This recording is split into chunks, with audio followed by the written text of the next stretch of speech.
The Bandicoot and the Dragon, a pair of organisms that you would never think be grouped together and then developed into a fully fleshed out rival timeline. And yet here we are. They started out as poster boys for the PlayStation, fell out of relevancy about a decade later, and now are both back on the upswings with remastered versions and whatever the heck is going on in Skylanders. It's Spyro versus Crash Bandicoot. You don't exactly need to beat around the bush with fancy wordplay, Rewind. If it isn't Catatronic TV, and while I won't refute your point because you might not be wrong, however, we got more important things to discuss than my hosting tendencies. Today, we find out which of these Sony icons is powerful enough to be the true poster boy. Today, we rewind Rumble.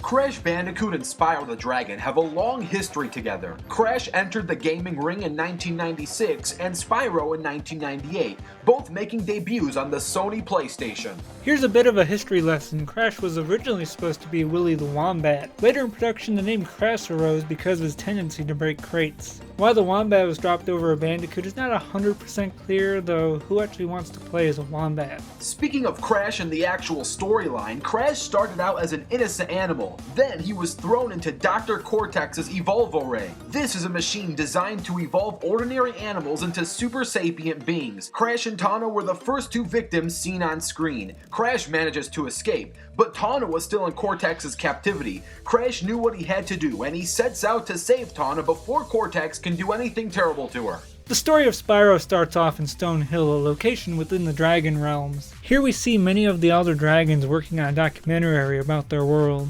However, little did they know an overlord known as Nasty Nork was eavesdropping on their production. When the topic of the Nork came up, one of the dragons said some questionable things about him. Nasty Nork became very offended by their opinions of him, so he did what every overlord would do. He silenced them with force. He froze every dragon except, you guessed it, Spyro. Due to his small size, Spyro was lucky enough not to be on the Nork's radar, and from that point on, it was up to Spyro to save the dragons from the Nork's wrath. With Origins out of the way, we can finally spin into the all-important powers and abilities. Speaking of spinning, that is Crash's favorite way to crash into things. His signature battle tactic is known as the Cyclone move.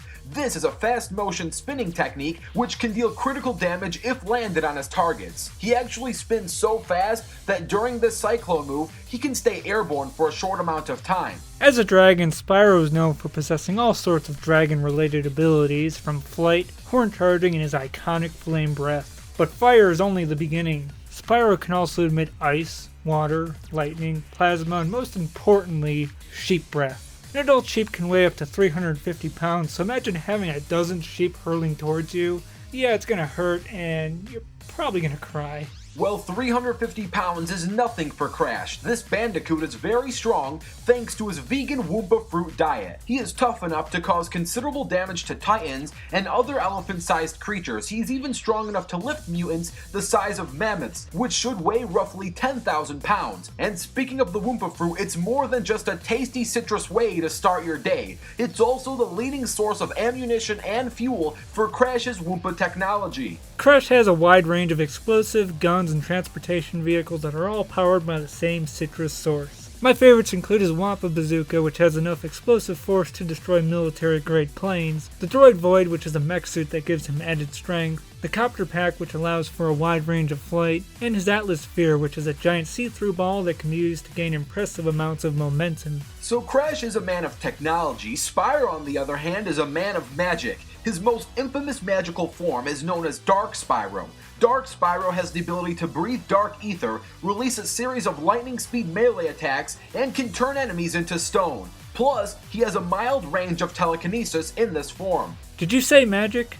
Might I remind you of Crash's favorite floating piece of wood? What have I got? Aku Aku is a mask that allows Crash to tap into short-term invulnerability, improved durability, tighten mind control, sensory tracking, and a second chance respawn. If shoulder sidekicks are your type of game, then we can't forget about Sparks the Dragonfly, whom, like Aku, is extremely magical and skilled in the art of healing and protecting.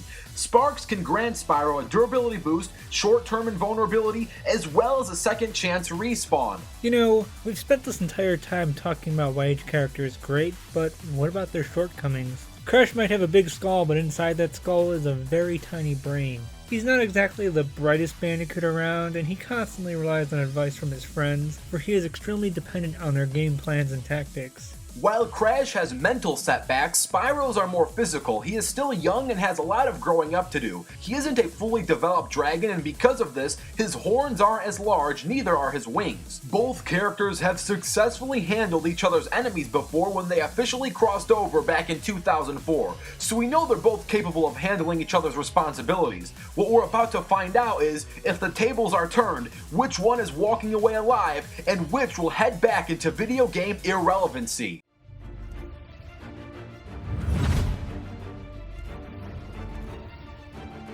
And now it's time we set ourselves a circumstance, and because both characters know each other's worlds so well, location and prep time of any source is pretty much going to cancel itself out. So the classic Earth no prep setting is the only suitable option, for better or for worse. So once that circumstance bar has finally loaded, it's time to rewind rumble.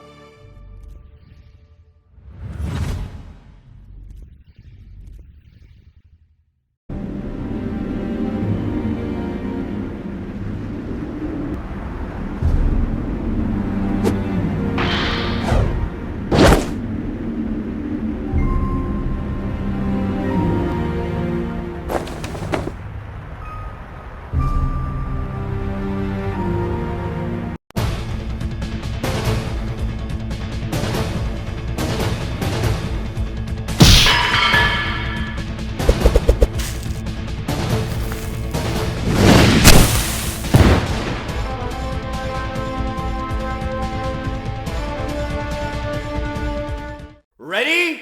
Rumble!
Hopefully you enjoyed that animation, and if you did, special thanks to Team AnimationRewinds Omega7321. Also, this episode couldn't be possible without the help of my good friend Catatronic TV. Don't forget to visit my channel by clicking that link down below. There's a lot of cool stuff happening over there, so be sure to stop by and subscribe. Please, I need friends. So be sure to visit both of their channels, don't forget to download the AnimationRewind apps, and stay tuned for the post-analysis.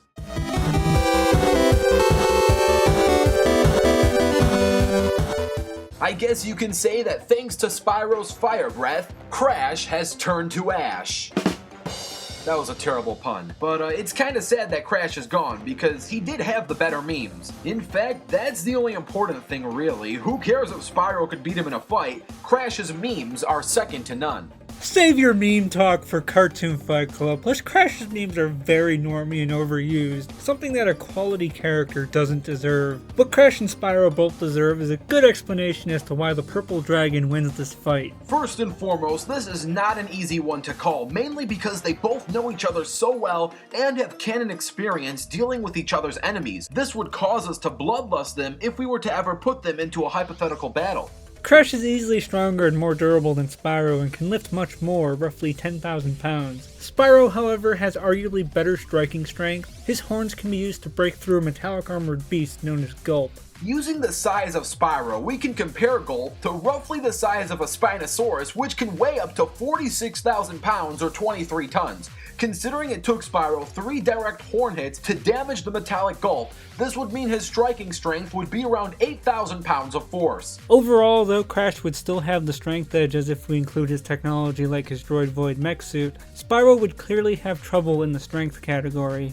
Crash in his base form is also more durable than Spyro. As calculated by Leopold the Brave, Crash Bandicoot has enough durability to survive a free fall from the atmosphere all the way down to the surface, which would give him at least city-level durability. When it comes to power, he can easily scale to Crunch Bandicoot, who is strong enough to break through boulders, stone, and metals. When it comes to speed, Crash has been seen dodging lightning, which will give him massively hypersonic reaction speed. But this is just reaction speed. As for travel/combat speed, he is fast enough to levitate just from spinning, which to lift his body weight would require supersonic levels of speed from spinning alone. Spyro has a huge speed edge mainly thanks to the magic granted to him in the Eternal Night game. Of course, we've seen Spyro dodging blank lightning as well, which puts his reaction speed on par with Crash's at massively hypersonic. It's Spyro's travel speed that gives him the huge edge. With his Dragon Time Hacks ability, Spyro can slow down time to easily defeat his foes. Now this isn't a full-on time stop, but it's been seen that Spyro can make things roughly 12 times slower.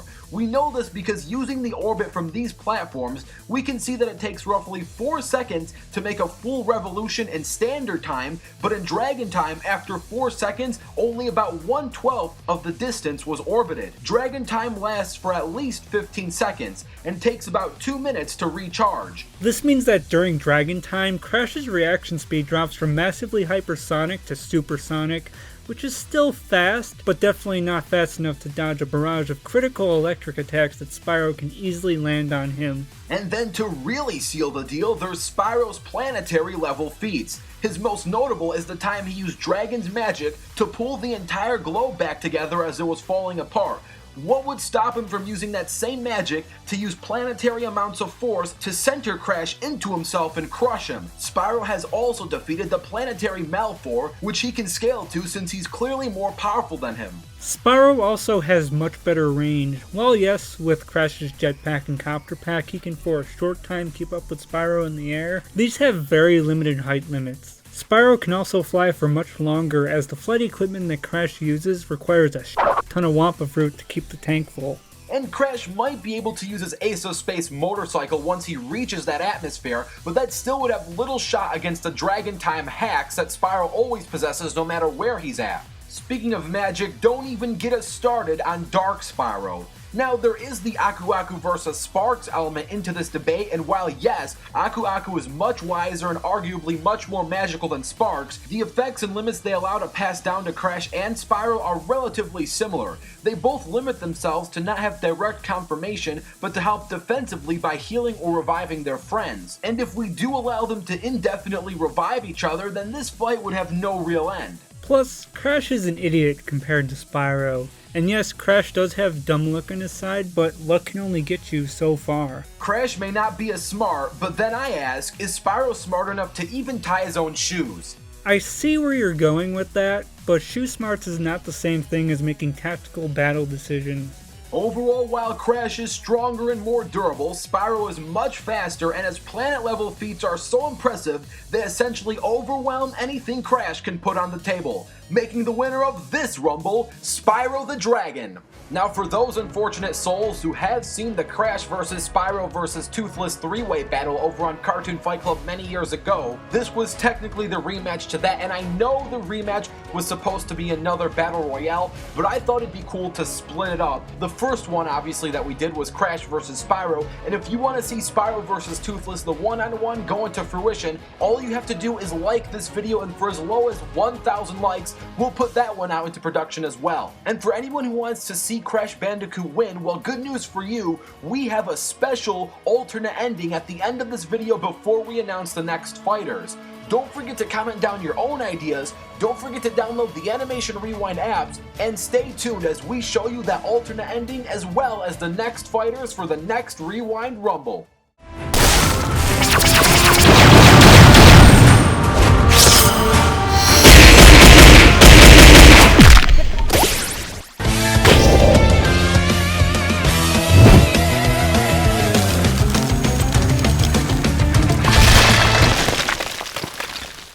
On the next episode of Rewind Rumble.